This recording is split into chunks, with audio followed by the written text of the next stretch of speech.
Sure, there were a lot more punks than there was 4 years earlier, but there were also as many posers. Posers were people who looked like punks, but they did it for fashion. And they were fools. They'd say, anarchy in the UK. The fuck is that? What good does that do to those of us in Utah, America? It was a Sex Pistols thing, right? They were from England, they were British, that's what they did. They were allowed to go on about anarchy in the UK. You don't live your life by lyrics. I mean, that's all you ever heard from these trendy fucks. Like, did you hear the new Smiths album? It's fucking terrific. Kids walking around Utah saying terrific with a stupid old English twang. You know what I mean? What the fuck is up with the England bullshit? Union Jack is a fag. I knew a girl once who'd only fuck a guy if he had a fucking accent. Can you think of anything more ludicrous in your life? So every asshole in Salt Lake City, and let me tell you, plenty of assholes in this general region that want to do a little of this, would get her drunk and put on some kind of stupid accent like, hey, oh mistress, you fancy a shag? And there she would, fucking knees to the sky. It was sad, it made me really sad.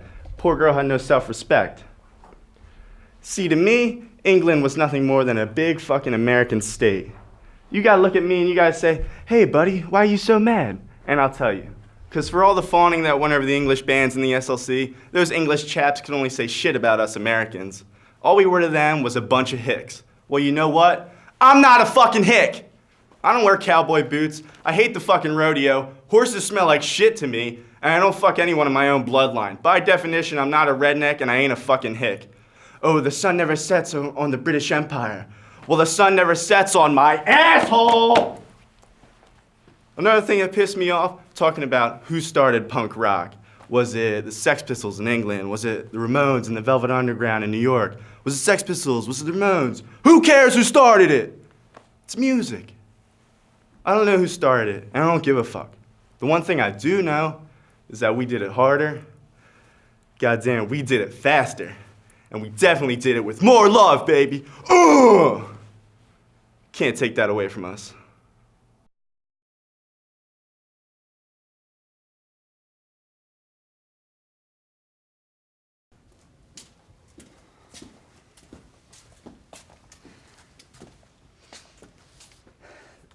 The apostle's here. I noticed.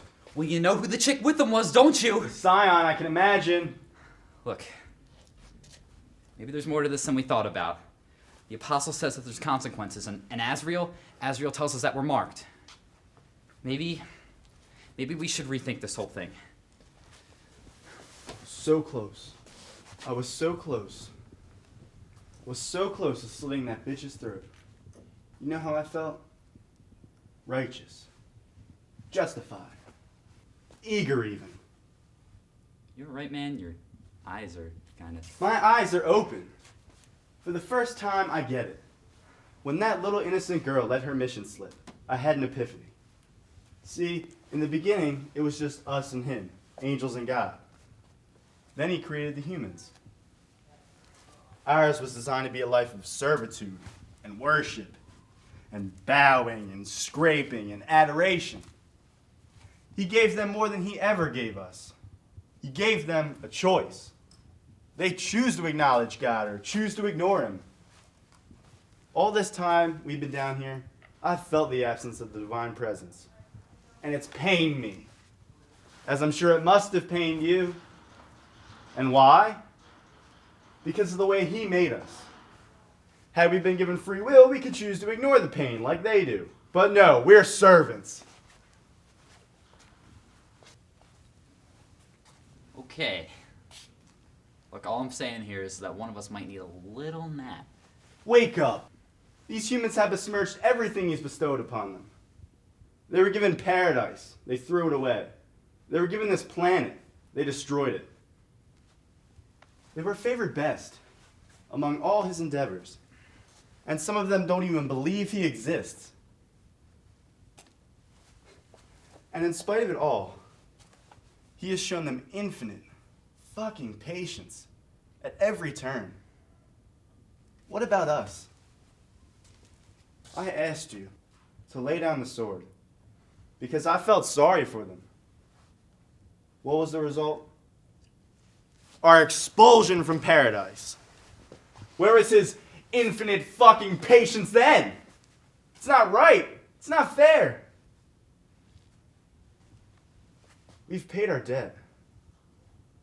Don't you think it's time? Don't you think it's time you went home?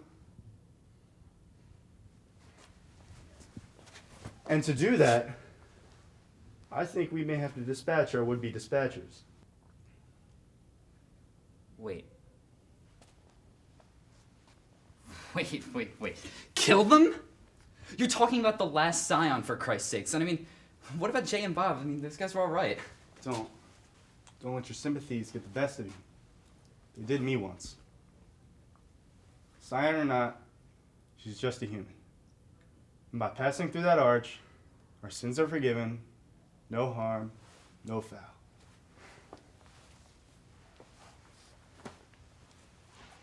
My God. I've heard a rant like this before. What did you say? I said I've heard a rant like this before. Won't you do that to me? You sound like the Morning Star. You shut your fucking You mouth! do! You sound like Lucifer, man. You fucking lost it. You're not talking about going home, Bartleby. You're talking about fucking war on God. Well, fuck that shit. I've seen what happens to the proud when they take on the throne. I'm going back to Wisconsin. We're going home, Loki. And no one, not you, not even the Almighty himself, is gonna make that otherwise.